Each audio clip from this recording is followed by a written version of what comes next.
नाशिकच्या टीसीएस धर्मांतर व लैंगिक शोषण प्रकरणातील आरोपी निदा खान हिला शहरातील एमआय पक्षाच्या एका नगरसेवकाने लपवून ठेवले होते अशी धक्कादायक बाब समोर आली होती। निदा खान मागील 25 मार्च पासून फरार होती। ती वारंवार लोकेशन बदलत होती।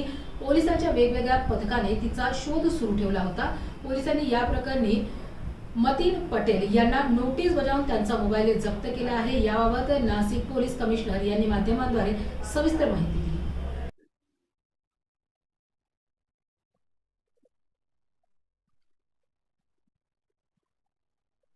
नाशिक शहर देवळाली कॅम्प पोलीस स्टेशन गुन्हा रजिस्टर 156/26 या केसमध्ये आरोपी निदा खान यांचा जामीन माननीय न्यायालयाने फेटाळलेला होता।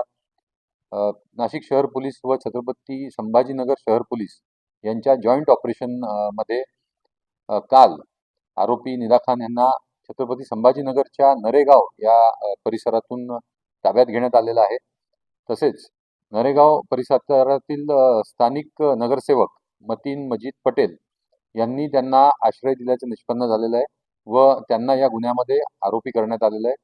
मी छत्रपती संभाजीनगर यांचे पोलीस आयुक्त प्रवीणजी पवार यांनी दिलेल्या सहकार्याबद्दल त्यांचे आभार मानतो।